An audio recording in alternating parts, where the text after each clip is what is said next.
앞뒤 양옆 바라보면서 우리 부활절 인사합시다. 예수님이 부활하셨습니다. 예수님이 부활하셨습니다. 반갑습니다. 환영합니다. 영화를 개봉하기 전에 꼭 예고편이라는 것이 있습니다. 영화만 예고편이 있는 것이 아니고 TV 드라마 같은 것도 이제 예고편들이 있어요. 예고편을 미리 보여주면서 이 영화나 드라마는 이런 내용이고 앞으로 이런저런 이야기들이 방영될 것이다 하고 중요한 내용들만 뽑아서 이제 미리 보여줍니다. 영화나 드라마 만들 적에 예고편 없이 바로 개봉하거나 바로 방영되는 영화나 드라마는 없습니다. 어떤 영화나 드라마든 꼭 예고편을 보여주고 기대하게 만들어줍니다. 그래서 예고편이 참 중요해요. 예고편을 잘 만들어야 됩니다. 그래서 감독이나 PD들이 최선을 다해서 예고편을 만들어내서 개봉 전에 방영하기도 하고 드라마 전에 방영하기도 합니다. 예고편만 잘 만들어도 이제 관객이나 시청자들이 이 영화는 이 드라마는 이런 내용이고 이런 이야기겠구나 알게 됩니다. 이 성경도 마찬가지입니다. 이 성경 전체가 예언서입니다.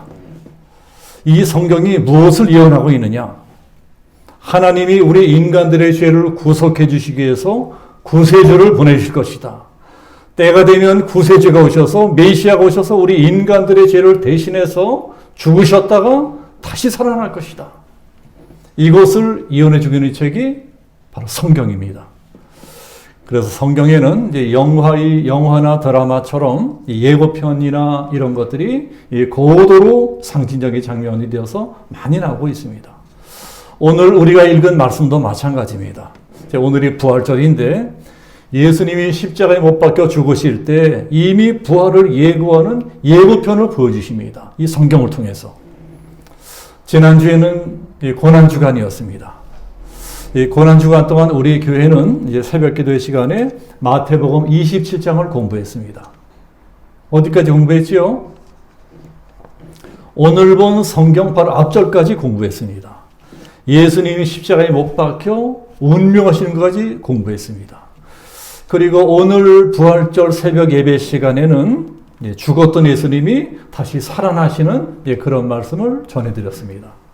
고난주간 기도에 참석하셨던 분들이나 오늘 새벽 부활절 예배에 나오신 분들은 이 모든 내용들을 다 정확하게 알고 계십니다. 오늘 부활절 예배 시간에 전해드린 말씀은 예수님이 막 운명하시고 다시 살아나시기 전까지 일어났던 일들입니다. 그것이 바로 성경이 미리 보여주는 부활의 예고편입니다. 부활의 예고편. 그렇다면 성경이 보여주는 부활의 예고편은 어떤 것이냐? 세 가지가 있어요. 예수님이 십자가에 못 박혀 숨을 거두실 적에 이제 세 가지의 희한한 일들이 일어납니다. 자, 첫 번째,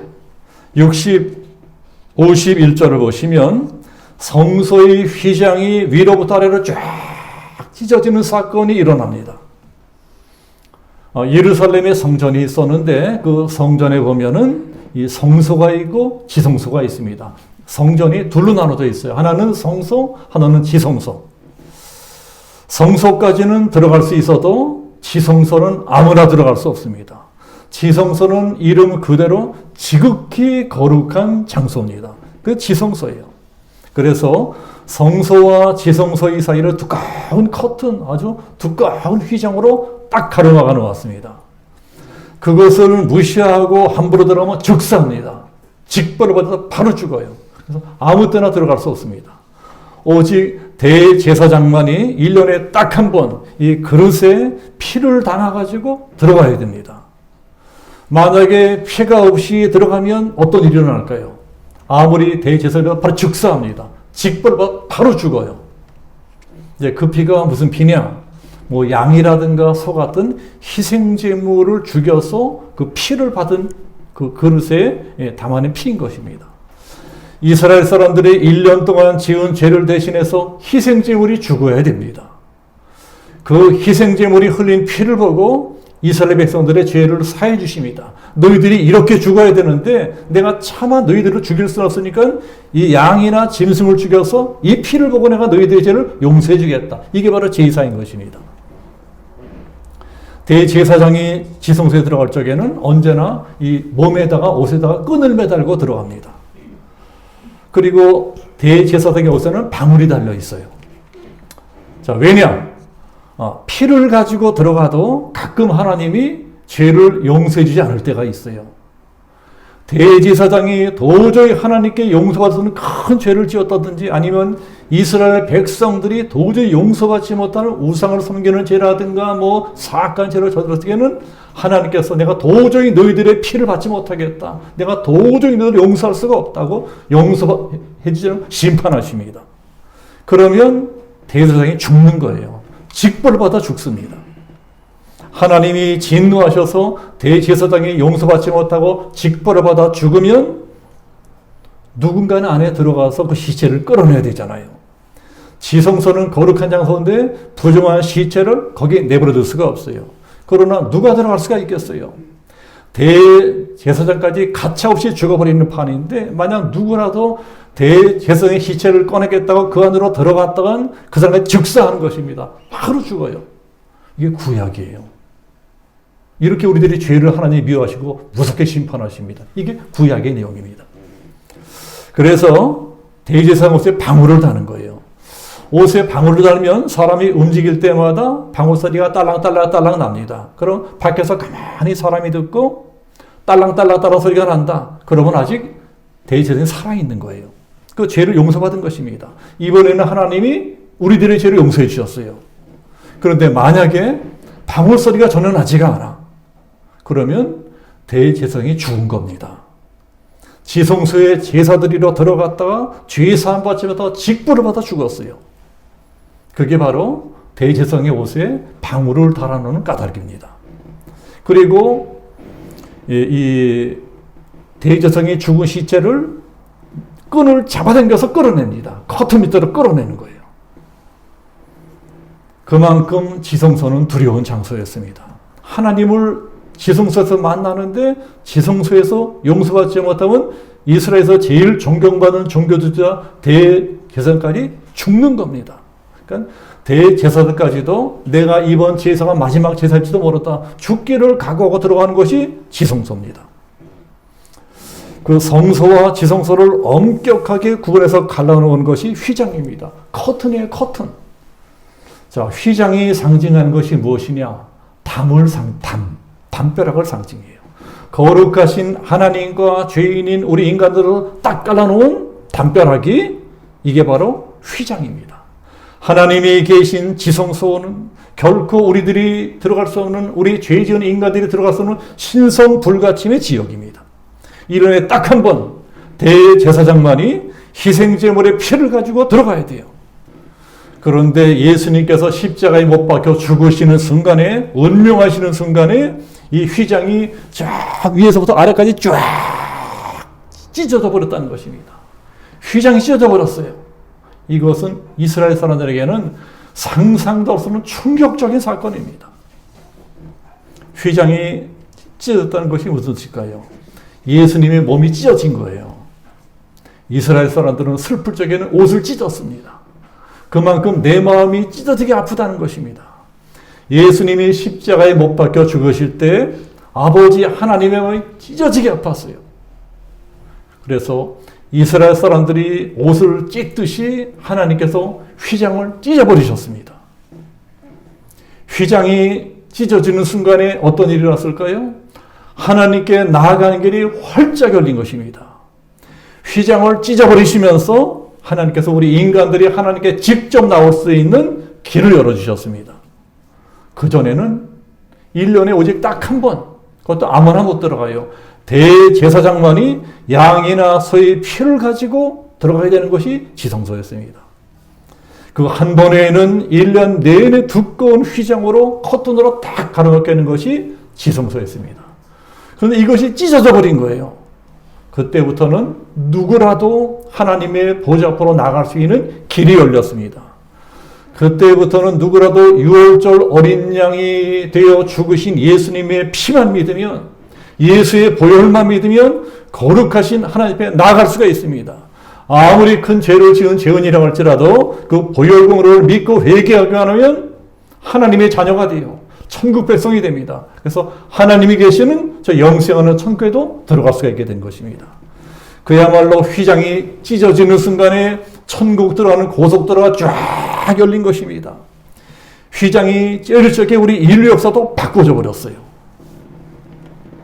그러면 그 휘장이 어떤 휘장인데 그렇게 두 쪽으로 쫙 찢어질 수가 있겠느냐? 그 휘장이 어떤 휘장인지를 알고 나면 그 휘장은 도저히 사람의 힘으로는 찢을 수 없는 그런 휘장이라는 것을 알게 됩니다. 그 휘장은 두께가 사람의 손바닥만 하다고 합니다. 그만큼 두꺼운 커튼이에요. 길이가 60척이고 넓이가 30척입니다. 그러니까는 삼선 같은 천하장사라도 도저히 찢을 수가 없어요.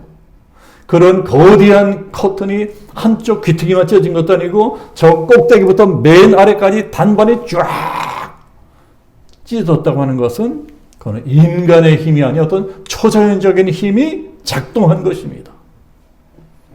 그러니까 하나님께서 친히 그 휘장을 찢어버리신 것입니다.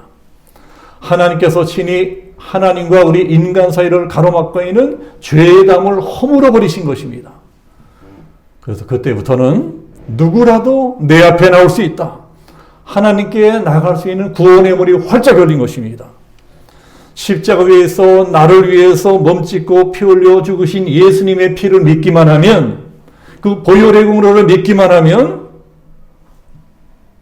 살인자도 들어갈 수 있어요. 그 보혈 공로를 믿기만 하면 창녀도 강도도 누구라도 들어갈 수 있습니다. 하나님과의 맡긴담이 허물어진 것입니다. 예수님께서 십자가에서 흘려주신 피를 통해서 하나님과 인간들 사이에 화해의 길이 활짝 열린 것입니다. 에베소서 2장에 사도 바울이 오늘 말씀을 자세하게 풀어서 설명해 주고 있습니다. 이제는 전에 멀리 있던 너희가 그리스도 예수 안에서 그리스도의 피로 가까워졌느니라. 그는 우리의 화평이신지라 둘로 하나를 만드사 원수된 것, 그 중간에 맡긴 담을, 그게 휘장이에요.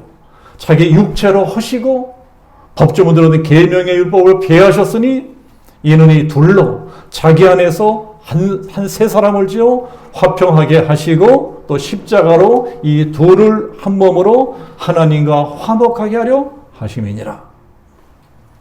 하나님과 직접 교통할 수 있는 문이 열렸다는 것입니다. 이제부터는요, 제사장들이 짐승을 잡아서 죽여가지고 피를 흘리는 제사를 드리지 않아도 돼요. 그때부터는 예수님의 이름으로 직접 기도할 수 있습니다. 지금도 천주교에서는 기도할 적에 꼭 신부라거나 추기경이나 교황이나 이런 중보자들을 통해서 예수님께 나아갈 수 있고 하나님께 나아갈 수 있다 가르칩니다. 아닙니다. 이때부터 예수 이름으로 기도하면 누구의 기도 다 들어주세요. 추기경, 교황, 신부 필요 없어요. 누구라도 예수는 직접 기도할 수 있습니다. 아무리 무서운 죄를 저질렀다고 해도 회개하면 다 사해 주십니다. 예수 이름으로 기도하면 다 사해 주세요. 오늘 말씀부터 확실하게 구약시대에서 신약시대로 바꾸어진 것입니다. 이제부터는 어떠한 잘못을 저질러서도 어떠한 죄를 지었어도 예수 피만 의지하면 하나님께 나아갈 수 있는 것입니다. 내 죄를 용서할 수 있는 담력을 갖게 되었어요. 그게 히브리서에 나오는 말씀입니다. 그러므로 형제들아, 우리가 예수의 피를 힘입어 성수에 들어갈 담력을 얻었나니 그 길은 우리를 위하여 휘장 가운데서 열어놓으신 새롭고 산 길이요 휘장은 곧 저희 육체니라. 그 휘장이 예수님의 육체를 뜻합니다. 예수님이 십자가에서 찢겨 죽으실 적에 휘장이 찢었다는 거예요. 그러니까 이제부터 나는 죄를 많이 졌으니까, 나는 살아오면서 너무나 죄를 많이 졌으니까 하나님 나를 용서해 주지 않을 것이다. 나는 하나님 뜻대로 살지 못하니까 하나님 나를 미워하실 것이다. 나를 버리실 것이다. 나는 구원받지 못할 것이다. 이렇게 속삭이는 것은 마귀입니다. 이놈이 사탄이에요. 마귀의 음성에 귀를 기울이면 안 됩니다. 하나님의 음성에 귀를 기울여야 돼요. 오늘 말씀 믿고 기도하셔야 됩니다. 기도를 방해하는 놈도 마귀입니다. 내가 비록 연약해서 죄를 지었다고 할지라도 예수님의 보혈 공로를 믿고 회개하고 자복하면 나는 용서받을 수 있다. 나는 천국 갈 수 있다. 우리 죄가 아무리 많다 할지라도, 우리 죄가 아무리 주홍같이 불고 진홍같이 불다 할지라도 예수님의 보혈을 맞고 기도하면 흰눈같이 양털같이 하게 씻어줄 것이다. 이것을 믿어야 됩니다. 성경의 약속이에요. 나는 예수님의 보혈 공로로 죄사함 받았다. 이것을 믿으시고 용서받은 자답게, 구원받은 사람답게 그 다음부터는 정직하고 깨끗하게 살려고 애를 써야 되는 것입니다. 그게 바로 휘장을 쫙 찢어버리신 하나님의 뜻이에요. 자, 두 번째, 예수님이 운명하실 때 또 어떤 일이 일어났나요? 51절을 보면 휘장이 찢어지는 순간에 땅이 진동합니다. 지진이 일어났다는 것입니다. 그러니까 국지적 지진이 일어나서 바위가 터져서 굴러나는 것 같아요. 골고다 언덕은 이제 공동 묘지를 뜻합니다. 우리나라는 이제 땅을 파서 이제 무덤을 만드는데 이스라엘은 이 동굴을 파서 이제 거기에 무덤을 만들고 이 사람을 뉘어놓았습니다.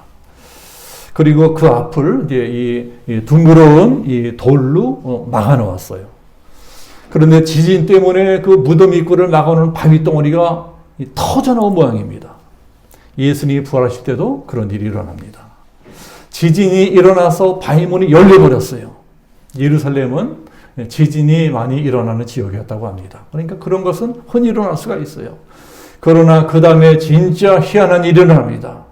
무덤 속에 있는 시체들 중에 어떤 시체들이 다시 살아났다는 거예요.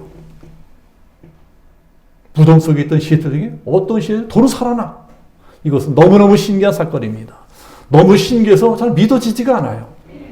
그래서 신학자들이 이제 이 말씀은 너무나 해석하기 어려운 말씀입니다. 이 말씀은 해석하기 너무 난해하다. 그래서 이 말씀이 이 성경을 대표하는 난해구절. 그러나 제가 보기에는 뭐 난해하고 자시고 그럴 것도 없습니다. 뭐가 난해해요? 성경에는 죽은 사람이 다시 살아나는 일이 너무나 많이 나옵니다. 예수님도 살아계실 적에 죽은 사람을 다시 살리셨어요. 회당장 야이로의 딸 살리셨습니다. 나인성 과부들 살리셨어요. 죽은 뒤에 나흘이나 된 나사로야 나오너라 살리셨어요. 예수님은 살아계실 적에도 죽은 사람들을 다시 살리셨고 죽을 때도 이미 죽은 사람들을 도로 살려냈어요. 우리가 오늘 말씀 믿지 못하면 다른 말씀도 믿지 못합니다. 그러나 우리가 오늘 말씀을 믿는다면 그 어떤 말씀이라도 믿지 못할 것이 없어요. 오늘 말씀이 강조하는 것이 이것입니다. 지진이 일어나서 사람이 죽었다는 것이 아니고 지진이 일어나서 죽은 사람이 다시 살아났다는 거예요. 지진이 일어나면 사람이 죽어야 되잖아요. 근데 지진이 일어나서 죽은 사람이 살아나요. 그것도 여러 사람이 살아납니다. 하나님이 예수님이 죽을 때 죽은 사람 살아내시는 것입니다. 그렇게 다시 살아난 사람들이 어떤 사람들이냐? 자, 52절을 보시면 무덤들이 열리며 차던 성도의 몸이 많이 일어나되. 누구예요? 성도들이었다는 성도들. 우리처럼 예수 믿고 있는 사람들이었습니다. 예수님이 그 사람들을 도로 살려내세요. 죽은 나사로를 살린 것처럼 되살려내십니다. 야이로의 딸도 나인성 과부의 딸도 나사로도 다시 살아서 멀쩡하게 밥 먹고 돌아다니고 잠자고 일어다닌 것처럼 이때 살아난 성도들도 성전에 가서 예배도 드리고 찬송도 부르고 그렇게 했다는 것입니다. 그걸 보고 사람들이 놀라 자빠집니다. 그 눈으로 보면서도 믿어지지가 않는 거예요. 그때 사람들도 그랬을 터이니 우리들이야 뭐 말할 것도 없습니다. 그래서 오늘 성경은 내가 도저히 못 믿겠다. 도저히 못 믿겠다. 어떻게 그런 말도 안 되는 일이 일어날 수가 있느냐 하는 분들이 계십니다. 오직하면 신학자들도 이 성경은 난해구절이라고 하겠어요. 그러나 우리들은 이것을 생각해야 됩니다. 우리가 진짜 예수님을 하나님으로 믿는다면 예수님을 성삼일체 하나님 중에 2위 성자 하나님을 믿는다면 이 성경도 믿지 못할 까닭이 하나도 없습니다. 아니 전능하신 하나님이 하시고자 하면 뭘 못하겠어요? 하나님이 하시고자 하면 못할 것이 없습니다. 그러나 그것을 믿지 않기로 작정하면 성경은 믿을 것이 하나도 없는 책입니다. 성경에 뭘 믿을 수 있겠어요? 모세가 홍해를 가른 것, 그거 어떻게 믿어요? 요단강이 갈라진 것, 어떻게 믿어요? 동정녀 탄생 거 어떻게 믿어요? 오병이어 기적 거 어떻게 믿어요? 뭐 풍랑이 잠잠하게 된 거 어떻게 믿어요? 우리들이 안 믿기로 작정하면 성경에는 믿을 수 있는 일이 하나도 없습니다. 그러나 중요한 것은 우리들은 이 말도 안 되는 일들을 믿는 사람들이에요. 믿는 사람들이에요. 이런 말도 안 되는 일들을 우리가 어떻게 믿게 되었습니까? 우리 어떻게 믿게 되었어요? 그게 바로 하나님의 은혜라고 하는 것입니다. 하나님의 은혜예요. 우리가 하나님의 은혜를 받은 사람들이라고 하는 것입니다. 이게 바로 우리가 구원받은 하나님의 백성이라는 증거예요. 사실 이런 말도 안 되는 일들은 안 믿어지는 게 정상입니다. 우리가 미쳤습니까? 이런 걸 믿게? 그런데 우리들은 이 말도 안 되는 성경을 믿고 있습니다. 믿으니까 오늘 부활절 예배도 드리고 있는 것입니다. 그러니까 이게 뭐예요? 이게 바로 부활의 예고편이라는 것입니다. 예수님이 미리 예고편을 보여주신 거예요. 나도 이렇게 부활할 것이다. 그래 너희들도 부활할 것이다. 오늘 부활절이 부활의 본방송이라면 오늘 읽은 말씀은 부활절의 예고편입니다. 예고편을 보여주신 대로 예수님은 정확하게 다시 살아나십니다. 우리도 부활할 거예요. 예수 믿고 죽은 사람들은 예고편대로 다 부활하게 되어 있습니다. 이거 믿으시는 분들만 큰 소리로 아멘 하세요.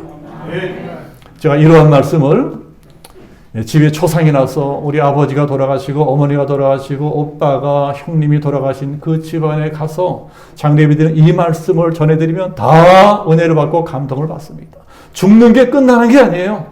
믿음 가진 우리들은 다시 살아난다는 것입니다. 다시 부활해서 살아난다는 거예요. 자, 세 번째, 오늘 성경을 잘 보면 자, 오늘 성경이 궁극적으로 가르치고자 하는 구절이 있는 것을 볼 수가 있습니다. 그게 바로 54절이에요.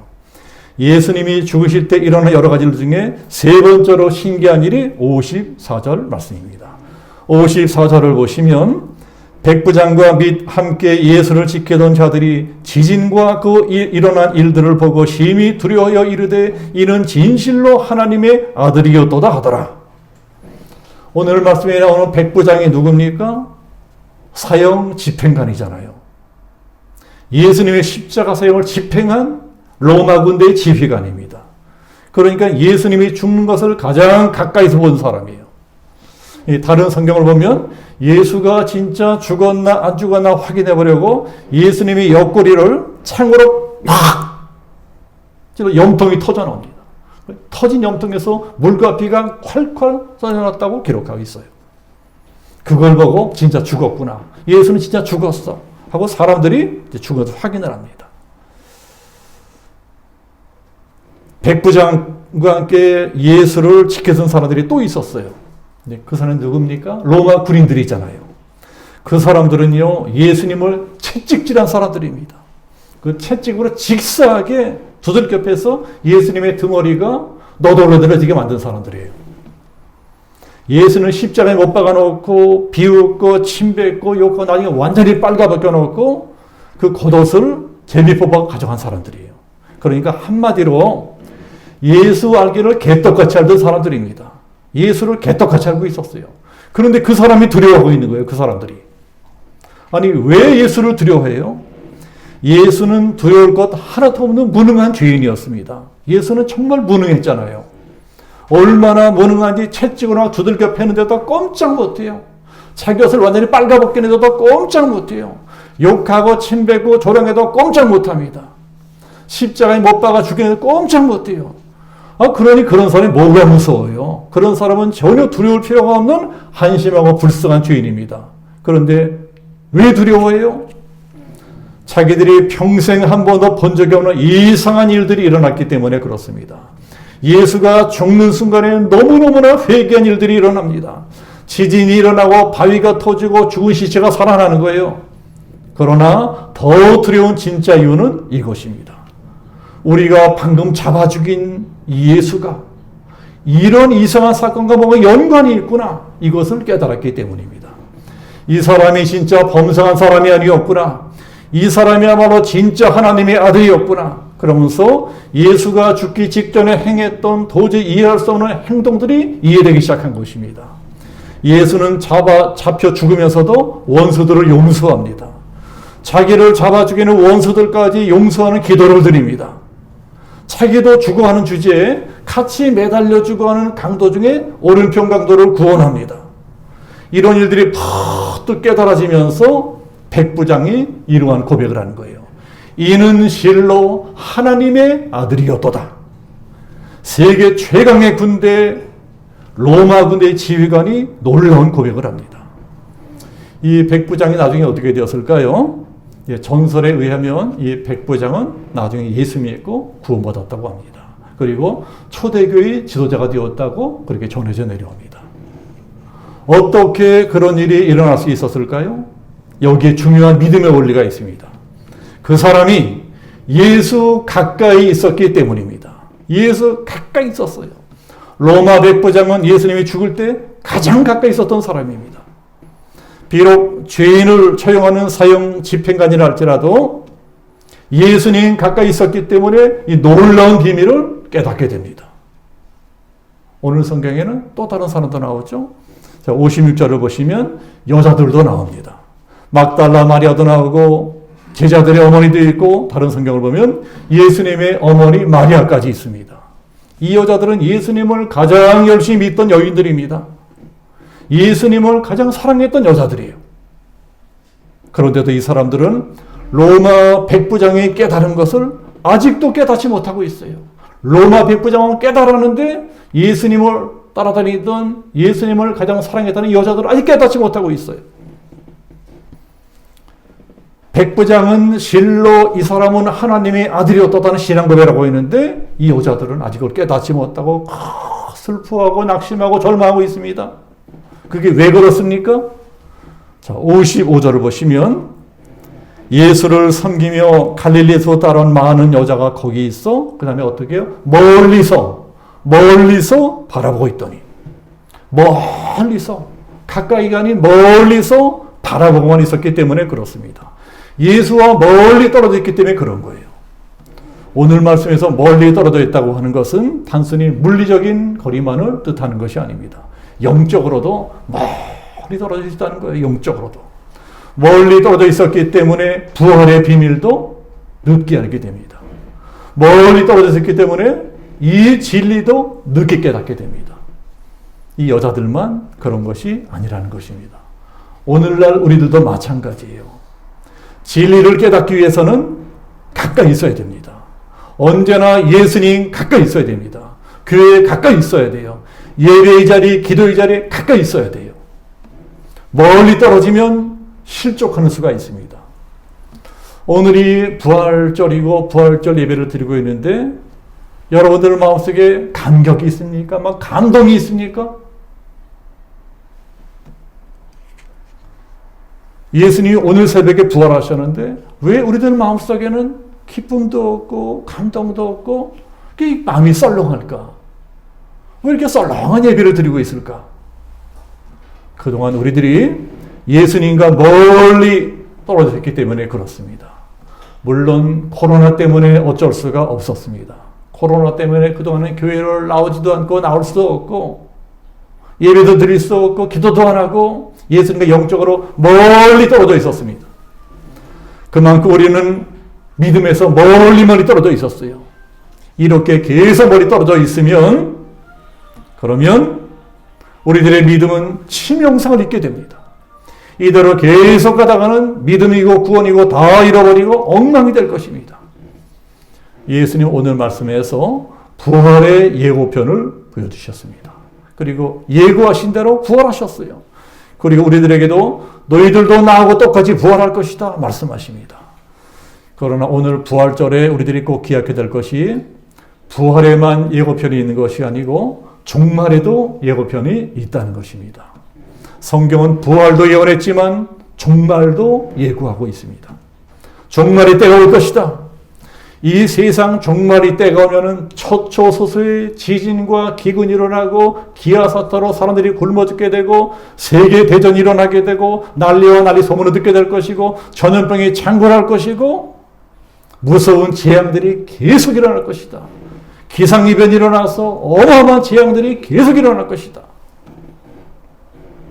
그때 교회에는 어떤 일이 벌어질 것이냐?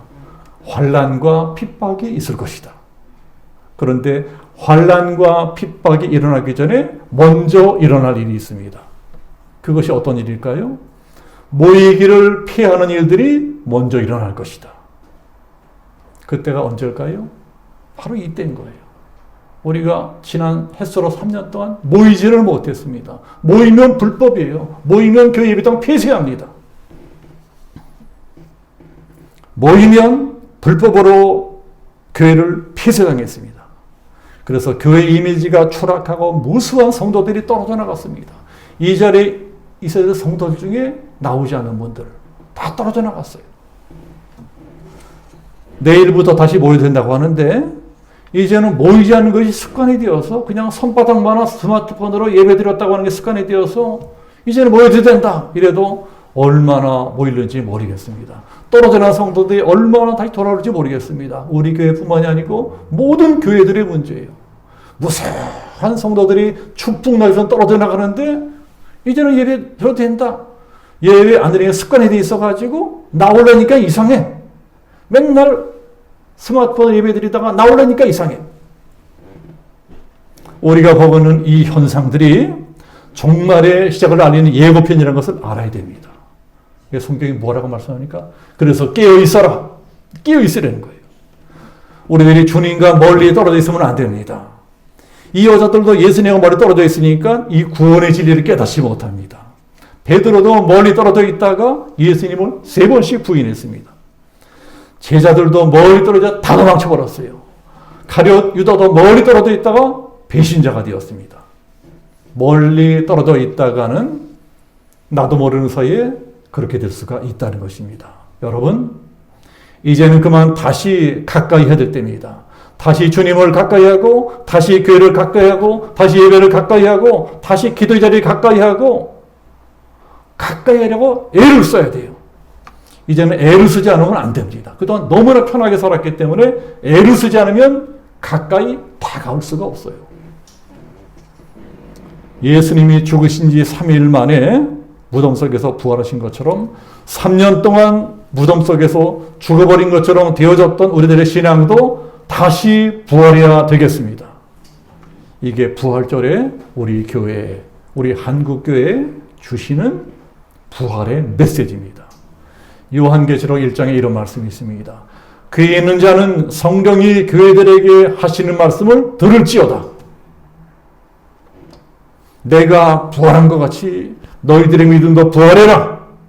죽었던 신앙은 부활할지어다. 이것이 2020년도 부활절에 주님께서 우리에게 주시는 부활의 메시지입니다. 일어나라. 깨어라. 죽었던 신앙은 부활할지어다. 죽었던 신앙은 일어날지어다.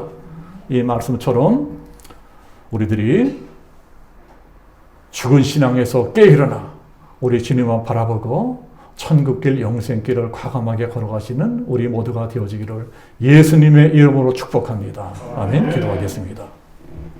아버지 하나님, 깨어 일어나라. 지금은 죽었던 믿음이 살아날 때다. 내가 3일 동안 죽어 있었던 것처럼 3년 동안 죽어 있던 너희들의 믿음을 일깨우고 다시 부활할 때다. 아버지 하나님, 우리들의 육신은 언젠가 부활할 것을 믿나이다. 주님이 재림하시는 부활하여 영생하는 천국으로 들어갈 것을 믿나이다. 그러나 지금 내 영이 죽어 있사오니 죽어있는 이 영을 살려주시고 죽어있는 영혼이 부활하기를 원하나이다. 옛날의 뜨거운 믿음으로 뜨거운 기도로 회복하기를 원하나이다. 부활절 주께서 우리에게 깨어라, 일어나라, 기도해라. 죽었던 신앙은 부활할지어다. 말씀하시는 주님의 음성에 귀를 기울이며 아멘. 주 예수여 순종하겠나이다. 아멘. 주 예수여 어서 오시옵소서. 마라나타의 신앙으로 승리하는 우리 양주명석교회 모든 성도들 수 있게끔 은혜 베풀어 주시기를 원하며 예수 그리스도의 이름으로 기도하옵나이다. 아멘.